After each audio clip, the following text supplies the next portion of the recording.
નમસ્કાર, સુસ્વાગતમ. ધોરણ 12 કોમર્સ નામાના મૂળ તત્વો ભાગ 2 પ્રકરણ 1 શેરમૂડીના હિસાબો. લાસ્ટ લેક્ચરમાં આપણે પ્રેફરન્સ શેરના પ્રકારો તેમજ ઇક્વિટી શેર અને પ્રેફરન્સ શેર વચ્ચેનો તફાવત સમજવાનો પ્રયત્ન કર્યો હતો. આજે આપણે શેરમૂડીનું વર્ગીકરણ વિશે અભ્યાસ કરવાનો છે. તો સૌ પ્રથમ જોઈએ તો સત્તાવાર મૂડી. કંપનીની મૂડી શેર દ્વારા મેળવવામાં આવે છે, તેથી તેને શેર મૂડી કહે છે.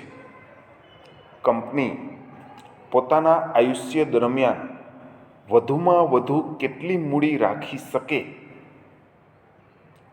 તે અંગેની રકમને સત્તાવાર મૂડી તરીકે ઓળખવામાં આવે છે. દાખલા તરીકે કોઈ એક કંપનીની સત્તાવાર મૂડી 500 કરોડ રૂપિયા હોય તો તે કંપની તેના આયુષ્ય દરમિયાન તેની શેર મૂડી 500 કરોડથી ન વધે તે રીતે તે શેર મૂડી રાખી શકે છે. અને જો આ 500 કરોડથી તે કંપનીની શેર મૂડી વધી જાય તો તે માટે કંપની ધારાની જોગવાઈનું પાલન કરી અને મૂડીની કલમમાં ફેરફાર કરવાની વિધિમાંથી પસાર થવું પડે છે. આમ કંપની તેના આયુષ્ય દરમિયાન મહત્તમ જેટલી મૂડી રાખી શકે તેને સત્તાવાર મૂડી કહે છે. કંપનીના મેમોરન્ડમ એટલે કે આવેદનપત્રમાં આ મૂડી દર્શાવવામાં આવે છે. કંપનીના રજિસ્ટ્રેશન સમયે એટલે કે કંપનીના નોંધણીના સમયે આવેદનપત્રમાં જે દર્શાવેલી મૂડી છે તેને પણ સત્તાવાર મૂડી કહે છે. અને કંપની તેના આયુષ્ય દરમિયાન વધુમાં વધુ તેટલી જ મૂડી રાખી શકે છે. તેથી આ મૂડીને રજિસ્ટર્ડ મૂડી અથવા નોંધાયેલી મૂડી અથવા અધિકૃત મૂડી તરીકે ઓળખવામાં આવે છે. અને આ ઉપરાંત તેને નામની થાપણ તરીકે પણ ઓળખવામાં આવે છે. ત્યારબાદ બહાર પાડેલી મૂડી. આપણે હમણાં જ એક ઉદાહરણ લીધેલ કે કોઈ એક કંપનીના આવેદનપત્રમાં 500 કરોડ રૂપિયા સત્તાવાર મૂડી તરીકે દર્શાવેલ હોય તો કંપની 500 કરોડથી વધુ રકમના શેર બહાર પાડી શકે નહીં. હવે આ કંપની આ 500 કરોડની જે સત્તાવાર થાપણ છે તેમાંથી 200 કરોડ રૂપિયાના શેર જાહેર જનતા માટે બહાર પાડે તો તેને બહાર પાડેલી મૂડી તરીકે ઓળખવામાં આવે છે. તો 500 કરોડની સત્તાવાર થાપણમાંથી 200 કરોડના શેર કંપની બહાર પાડે છે, તેથી 200 કરોડને બહાર પાડેલી મૂડી કહેવાય. જ્યારે 300 કરોડની જે રકમ છે તેને નહીં બહાર પાડેલી મૂડી તરીકે ઓળખવામાં આવે છે. ત્યારબાદ ભરાયેલ મૂડી. હવે આ જ કંપનીનું ઉદાહરણ આપણે કન્ટિન્યુ રાખી તો આપણે આ સમગ્ર ખ્યાલ વ્યવસ્થિત સમજી શકીએ. તો 500 કરોડની સત્તાવાર મૂડી છે, તેમાંથી કંપની 200 કરોડ રૂપિયાના શેર બહાર પાડે તો બહાર પાડેલી મૂડી 200 કરોડ રૂપિયા કહેવાય. હવે આ 200 કરોડ રૂપિયાના શેર બહાર પાડેલ છે, તેમાંથી શેર અરજદારો 195 કરોડ શેર માટે અરજીઓ કરે તો તેને ભરાયેલ મૂડી કહેવાય. તો આમ કંપનીની 195 કરોડ રૂપિયા ભરાયેલ મૂડી તરીકે ઓળખવામાં આવશે. જ્યારે 5 કરોડ રૂપિયા છે તેને નહીં ભરાયેલ મૂડી તરીકે ઓળખવામાં આવશે. ત્યારબાદ મંગાવેલ મૂડી. કંપની જ્યારે શેર બહાર પાડે છે ત્યારે સમગ્ર રકમ એકસાથે પણ મંગાવી શકે છે, અને કોઈ કંપની ઈચ્છે તો કંપનીના શેર અરજદારો છે તે અરજી સમયે અમુક રકમ શેરની મંગાવે, અમુક રકમ મંજૂરી સમયે મંગાવે, અમુક રકમ પ્રથમ કે આખરી હપ્તા સમયે મંગાવે. ધારો કે કંપનીના શેરની દાર્શનિક કિંમત 10 રૂપિયા છે અને કંપની આ 10 રૂપિયાની કિંમતે જ શેર બહાર પાડે છે, તો સમગ્ર રકમ એકસાથે મંગાવી શકે છે. તો આગળના ઉદાહરણ મુજબ જ આપણે આગળ વધીએ તો કંપનીની ભરાયેલ મૂડી 195 કરોડ હતી, જ્યારે 5 કરોડ રૂપિયા છે તે નહીં ભરાયેલ મૂડી હતી. હવે આ 195 કરોડની જે મૂડી છે તે 10 રૂપિયાના એક એવા શેરમાં વેચાયેલી હોય તો 19.5 કરોડ શેર માટે અરજી મળેલ છે તેમ કહી શકાય. હવે જો કંપની અરજી સમયે ₹3, મંજૂરી સમયે ₹4 અને અંતિમ હપ્તા સમયે ₹3 આવી રીતે 10 રૂપિયાના 3 હપ્તામાં આ રકમ મંગાવે તો અરજી સમયે જે ₹3 મંગાવેલ છે તો તેને મંગાવેલ મૂડી તરીકે ઓળખવામાં આવે છે, જ્યારે બાકીના જે ₹7 છે તેને નહીં મંગાવેલ મૂડી તરીકે ઓળખવામાં આવે છે. એટલે કે 19.5 કરોડ શેર છે તેના 3 વડે ગુણાકાર કરતાં જે રકમ આવે તે રકમ મંગાવેલ મૂડી તરીકે ઓળખવામાં આવે, અને આ 19.5 કરોડ શેર છે તેને ₹7 સાથે ગુણાકાર કરી અને જે રકમ મળે તેને નહીં મંગાવેલ મૂડી તરીકે ઓળખવામાં આવે છે. તો અહીં નહીં મંગાવેલ મૂડી વિશે આપણે સમજૂતી મેળવી લીધેલ છે. ત્યારબાદ આગળ વધીએ તો વસૂલ આવેલી મૂડી. હવે કંપની અરજી સમયે જે રકમ મંગાવે છે તે રકમ તો ફરજિયાત વસૂલ આવે જ છે. ત્યારબાદ મંજૂરી સમયે કંપની રકમ મંગાવે, આખરી હપ્તા સમયે કંપની રકમ મંગાવે તો આ સમગ્ર રકમ મળી જાય તો જેટલી મંગાવેલ મૂડી છે તેટલી જ મૂડી વસૂલ આવેલ મૂડી ગણી શકાય. પરંતુ કોઈ 2-4 શેર હોલ્ડર એવા છે કે જે મંજૂરી સમયે કે આખરી હપ્તા સમયે શેર પર તે હપ્તા ભરતા નથી, તો તેટલી ઓછી રકમ વસૂલ આવેલ મૂડી ગણાય. ધારો કે કંપનીએ સમગ્ર રકમ મંગાવેલ હોય અને તેમાંથી કોઈ એક શેર હોલ્ડર આ 195 કરોડ રૂપિયા જે મંગાવે છે કંપની, તેમાંથી કોઈ એક શેર હોલ્ડર પોતાના 10,000 શેર પર ₹7 ભરતો નથી, તો આ ₹70,000 વસૂલ ન આવેલ મૂડી કહેવાય. અને આ 195 કરોડમાંથી આ 70,000 બાદ કર્યા પછી જે રકમ મળે તે રકમને વસૂલ આવેલ મૂડી તરીકે ઓળખવામાં આવે છે, અને આ 70,000 જે છે તેને નહીં વસૂલ આવેલ મૂડી તરીકે ઓળખવામાં આવે છે. ત્યારબાદ અનામત મૂડી.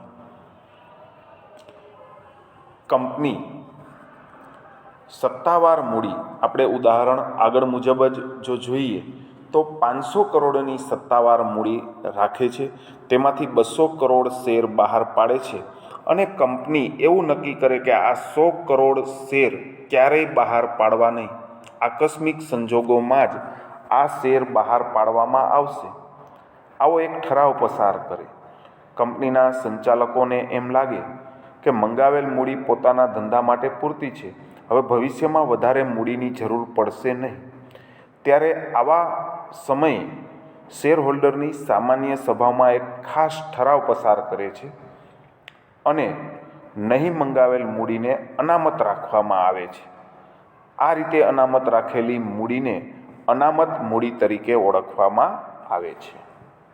હવે કંપનીનો કોઈ આકસ્મિક સંજોગ જેમ કે કંપનીનું વિસર્જન થાય, નાદારી નોંધાવે કે ફડચામાં જાય તેવા સમયે આ મૂડીની રકમ શેરહોલ્ડર પાસેથી મંગાવે ત્યારે આ રકમનો ઉપયોગ કરી શકે તેવી મૂડીને અનામત મૂડી તરીકે ઓળખવામાં આવે છે. ત્યારબાદ મૂડી અનામત. મૂડી અનામત આપણે ધોરણ 11માં પણ સમજી ગયા છીએ, તેમ છતાં અહીં પણ સમજીએ તો કે કોઈ પણ કંપની કે કોઈ પણ ધંધો તેની પ્રવૃત્તિમાંથી જે નફો મેળવે છે તે નફામાંથી કોઈ અનામત રાખે તો તેને મહેસૂલી અનામત કહે છે. પણ ધંધાની પ્રવૃત્તિ બહારની પ્રવૃત્તિમાંથી કોઈ નફો થાય અને તે નફાને અનામત તરીકે રાખવામાં આવે તો તેને મૂડી અનામત કહે છે. દાખલા તરીકે કોઈ મિલકત વેચવામાં આવે તો જે તે કંપની કે ધંધાની પ્રવૃત્તિ મિલકત વેચવાની નથી, તેમ છતાં તેમાંથી નફો મળે તો તેને મૂડી નફો કહે છે અને તેમાંથી જે અનામત રાખવામાં આવે તેને મૂડી અનામત તરીકે ઓળખવામાં આવે છે. ત્યારબાદ આગળ વધીએ તો શેર અરજી અંગે કંપની ધારાની વિવિધ જોગવાઈઓ વિશે અભ્યાસ કરવાનો છે. તો નંબર 1, કલમ 39 કંપની ધારા 2013ની કલમ 39 મુજબ શેર અરજીની રકમ દાર્શનિક કિંમતના ઓછામાં ઓછા 5% હોવી જોઈએ. ધારો કે કોઈ એક કંપની 100 રૂપિયાની દાર્શનિક કિંમતનો શેર બહાર પાડે છે તો અરજી સમયે કંપનીએ ઓછામાં ઓછા 5 રૂપિયા તો મંગાવવા જ જોઈએ. 5 રૂપિયાથી ઓછી રકમ મંગાવી શકે નહીં. ત્યારબાદ જોઈએ તો પ્રવર્તમાન નિયમ અનુસાર બહાર પાડેલ કિંમતના 25% રકમથી ઓછી હોવી જોઈએ નહીં. એટલે હમણાં જ ઉદાહરણ લીધું તે મુજબ ઉદાહરણ લઈએ તો કંપનીના શેરની દાર્શનિક કિંમત 100 રૂપિયા હોય તો કલમ 39 મુજબ ઓછામાં ઓછા 5 રૂપિયા મંગાવવા જોઈએ. પરંતુ હાલમાં જે નિયમ અમલમાં છે સેબીનો એટલે કે સિક્યુરિટી એક્સચેન્જ બોર્ડ ઓફ ઇન્ડિયાનો જે વર્તમાન સમયનો નિયમ છે તે નિયમ મુજબ અરજી કરનારે અરજી સાથે ચૂકવવાની રકમ શેરની બહાર પાડેલ કિંમતના 25%થી ઓછી હોવી જોઈએ નહીં. એટલે કે 100 રૂપિયાની કિંમતનો શેર હોય તો 25 રૂપિયા તો ઓછામાં ઓછા મંગાવવા જ જોઈએ. ત્યારબાદ કંપની ધારા 2013ની કલમ 24 મુજબ જોઈએ તો જામીનગીરી બહાર પાડવા માટે અને તેની ફેરબદલી અંગે સેબીની જોગવાઈઓ લાગુ પડશે. કંપની લો બોર્ડની જોગવાઈઓ લાગુ પડશે નહીં. એટલે કે સિક્યુરિટી એક્સચેન્જ બોર્ડ ઓફ ઇન્ડિયાની સ્થાપના 1991માં આપણા દેશમાં થઈ હતી.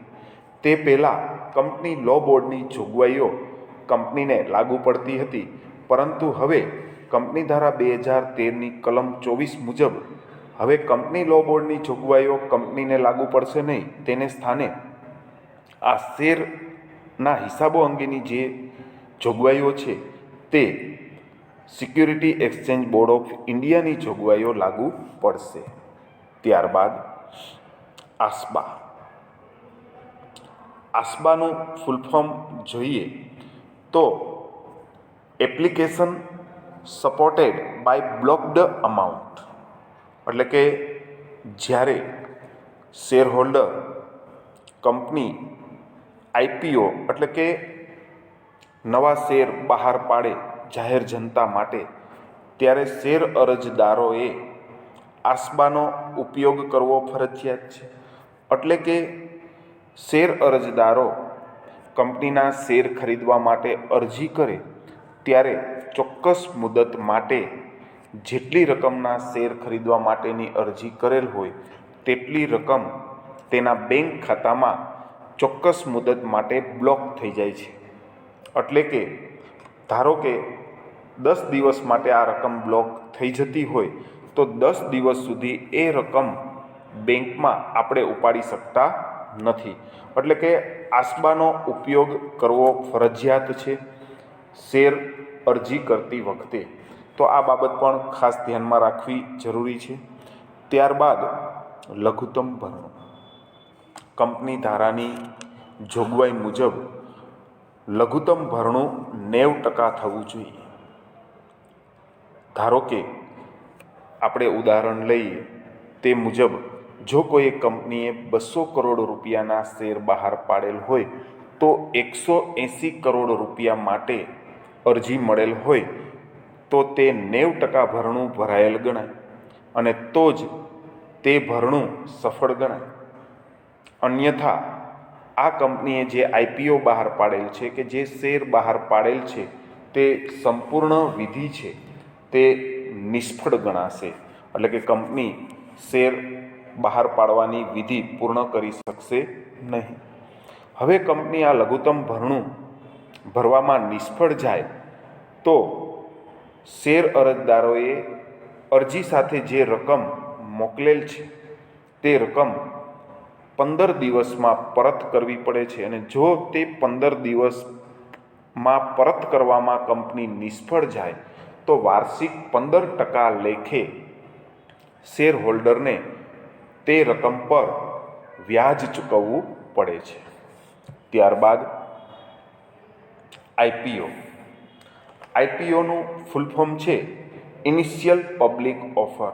એટલે કે કોઈ કંપની સૌ પ્રથમ વખત પોતાના શેર જાહેર જનતા માટે બહાર પાડે અથવા શેર ખરીદવાનો પ્રસ્તાવ મૂકે તો તેને આઈપીઓ તરીકે ઓળખવામાં આવે છે. જ્યારે એફપીઓ તો કે તેનું ફૂલ ફોર્મ છે ફર્ધર પબ્લિક ઓફર્સ. એટલે કે કોઈ કંપની બીજી વખત પોતાના શેર બહાર પાડે અને શેર હોલ્ડરને તે શેર ખરીદવાનો અધિકાર આપે તો તેને ફર્ધર પબ્લિક ઓફર તરીકે ઓળખવામાં આવે છે. કોઈ કંપનીએ પોતાના શેર જાહેર જનતામાં બહાર પાડેલ હોય તેવી કંપની પોતાની મૂડી વધારવા માટે ફરીથી જાહેર જનતામાં શેર બહાર પાડે ત્યારે તેને એફપીઓ તરીકે ઓળખવામાં આવે છે. વિદ્યાર્થી મિત્રો, આજે આપણે શેર મૂડીનું વર્ગીકરણ સમજવાનો પ્રયત્ન કર્યો અને સાથે સાથે શેર અરજી અંગે કંપની ધારાની વિવિધ જોગવાઈઓ સમજવાનો પ્રયત્ન કર્યો. આશા રાખું છું કે આ સમગ્ર બાબત તમને સમજાઈ ગઈ હશે અને આ સાથે મારું વક્તવ્ય અહીં પૂર્ણ કરું છું. આભાર અને અસ્તુ.